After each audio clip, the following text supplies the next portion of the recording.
July 20th, 2025 at exactly 2:22 p.m. We can now see two Humvee vehicles transporting Ukrainian commando units. The vehicles are transporting Ukrainian commandos toward the village of Guyevo in Kursk. However, the Ukrainian commandos in both Humvees are unaware of an 8-25 encounter and a mined road ahead. At the moment when 25 North Korean artillery and infantry troops are positioned in the village of Guyevo near Kursk to infiltrate the Kharkiv-Sumy line, the two Humvees, each carrying an 8-person crew, enter the same village road in silent idle mode. The Humvees were equipped with V-shaped armor plates designed to deflect mine blasts to the sides, and their tires were deflated to distribute weight across the terrain. Additionally, both vehicles had remotely controlled M2A1 and Rada turrets rotating on their roofs. These two Humvees were preparing to carry out a silent raid on the Korean unit's newly established minefield, approaching the field headquarters from the southwest. Inside the Humvees were a vehicle commander, who was likely a captain, a radio operator, a sniper, a support gunner, an infantry pair, and a bomb robot operator. The group was advancing in a mixed formation with two Humvees. All of them had very light composite ballistic plates on their backs, HK-416A7 rifles in front, and one of them had a 7.62mm caliber QBU-10 semi-automatic sniper rifle. Inside the Humvee, a GM-94 bomb launcher-equipped tracked mini-ground vehicle was idling at the feet of one of the Ukrainian commandos. The team's wired, wireless, and satellite communications were connected to a Cisco Kyber tactical modem mounted on the Humvee's chassis. This allowed every tablet inside to display the same screen. The screen likely displayed the route, enemy markers, an electro-optical map, and a signal density chart. The Ukrainian commandos in the Humvees aimed to eliminate the North Korean unit stationed there. However, both Humvees encountered issues while transporting the Ukrainian Special Operations Forces Strela 9 team. The Humvees were deliberately moving at a low speed. As mentioned earlier, it was known that pressure mines had been laid on the roads around the village of Guyevo by North Korean volunteers. The engine speed did not exceed 1,800 RPM, and the tire pressure was set to off-road mode. The Strela 9 had received this information 2 days earlier via a satellite report. The first step of the plan was to cross this minefield with the help of the armor and the Humvee's electronic support system. The Humvee appears to be a standard pickup truck. However, in this model, the underside of the engine compartment is covered with V-shaped reinforced plates that deflect explosive shockwaves to the sides. Both Ukrainian Humvee drivers were adjusting the tire inflation buttons in the cockpit, lowering the thick tires to 25 psi, thereby distributing the weight of the armored hull across the soft ground.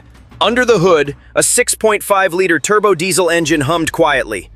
The Humvee seemed to be holding back its maximum speed potential of 110 kilometers per hour. However, since the mission required stealthy approach and dispersion, speed was not a priority. Silence was. Both Humvees were equipped with Protector RS-4 remotely controlled stations mounted on the roof of the armored vehicle, each carrying a 12.7mm M2A1 machine gun. The weapons were aimed using a thermal camera connected to a closed observation tower, and the operator controlled them via a joystick from the interior.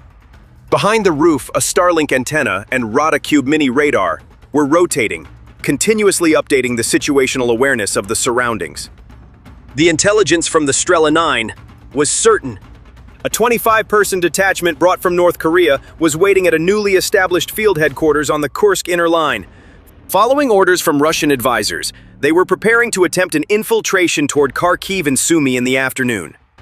Photo reconnaissance indicated that the unit was equipped with typical Korean weapons: Type 58 assault rifles, Type 68B light machine guns, some DP-64 dual-barreled grenade launchers, and several Makarov pistols.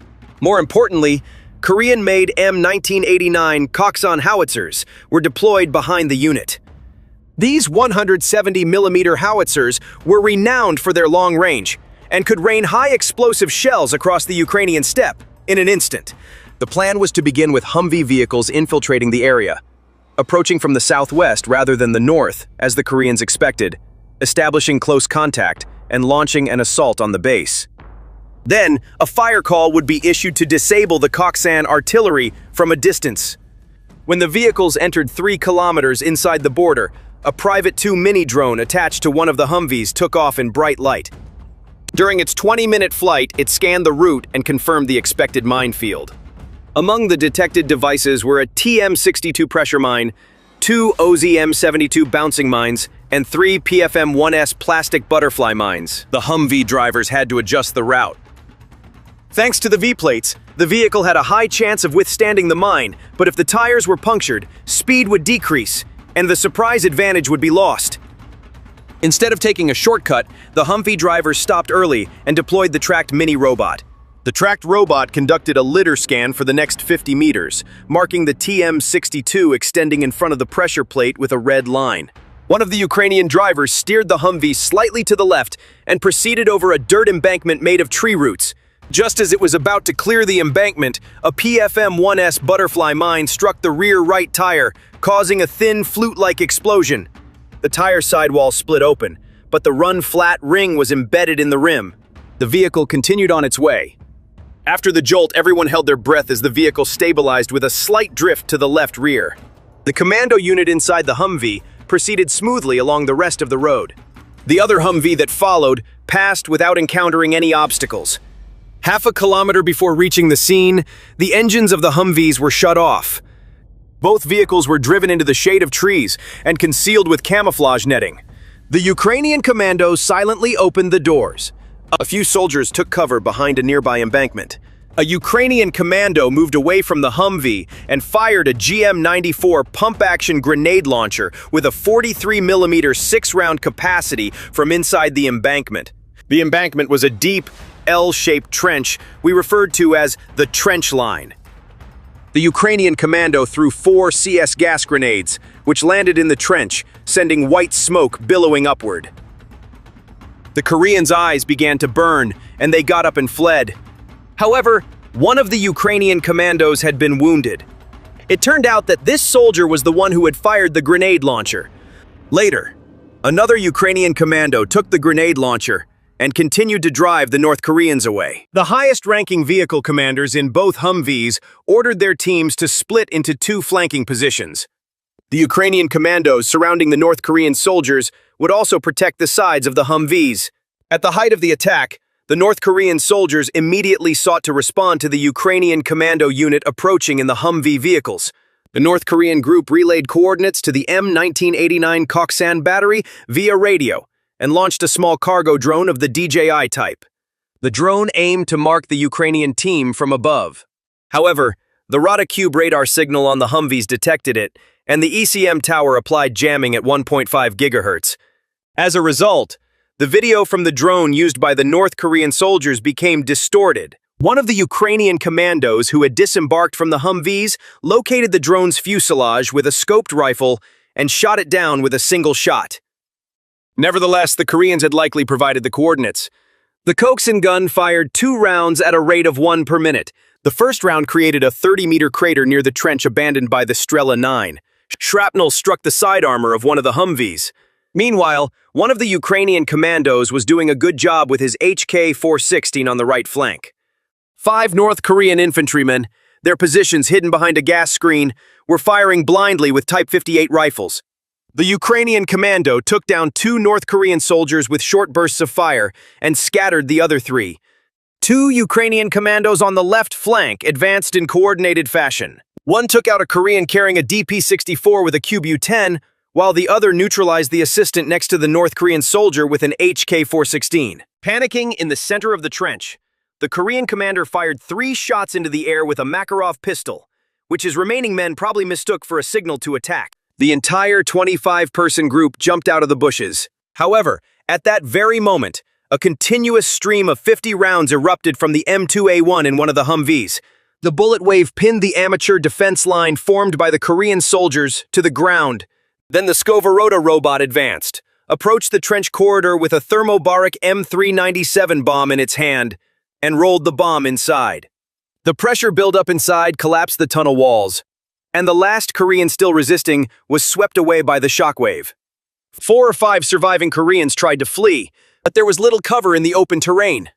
A 4-rotor mini-drone took off, dropping 2 homemade fragmentation bombs from its underside. Another Korean soldier fell, and 2 surrendered. A blue plastic ID card fell from the pocket of one of the surrendered soldiers. The ID revealed that the soldier was a field service technician with the Korean People's Army 7th Artillery Brigade. One of the Ukrainian commandos placed the document in a plastic bag, held it up to the camera, and labeled it with the date. Meanwhile, the Koksan battery line on the field remained in sight. The ECM of one of the Humvees detected new radio traffic from a Grad battery. RadaCube performed rapid triangulation, pinpointing the exact location of the gun. The Humvee's vehicle commander immediately transmitted these coordinates via the digital tactical network to the 27th Artillery Brigade's HIMARS battery. The brigade was waiting 45 kilometers behind. The launchers had already loaded 2 Gmalares missiles. 2 rockets were fired at a range of 70 kilometers. The first rocket hit the Koksan-equipped 2B-17 launcher, and the second struck a nearby ammunition truck. The massive explosion silenced the North Korean artillery within 2 minutes. Thus, the counterfire from North Korean troops in Kursk came to a complete halt. The Strela 9 team remained in the area for another 40 minutes to collect all the rounds. Vital systems were stabilized, and one of the Humvees, which was experiencing issues on the road, switched to run flat safe mode to tolerate a tire puncture detected by its internal sensor. They withdrew at 60 kilometers per hour toward the southwest, with no Russian or North Korean reinforcements appearing along the way. This was because the Zupark 3 radars had first been jammed by ECM. They were then struck by HIMARS missiles. When the 2 Humvees returned to base, one Ukrainian commando was wounded and immediately taken to the emergency tent. As the vehicle entered maintenance, shrapnel that had struck the V-plate was photographed and mine fragments were removed with a saw. The armored cabin was intact, and the electronic modules were fully functional. The operation report contained only bare figures.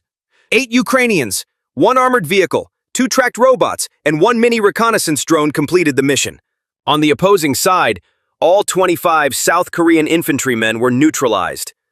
1 Koksan gun, 1 ammunition truck, and 2 surveillance drones were destroyed. There was 1 wounded on the Ukrainian side, with no casualties. The cost was calculated as 4 CS gas grenades, 1 thermobaric bomb, and 400 rounds of ammunition. Additionally, 2 GMLRS rockets were listed.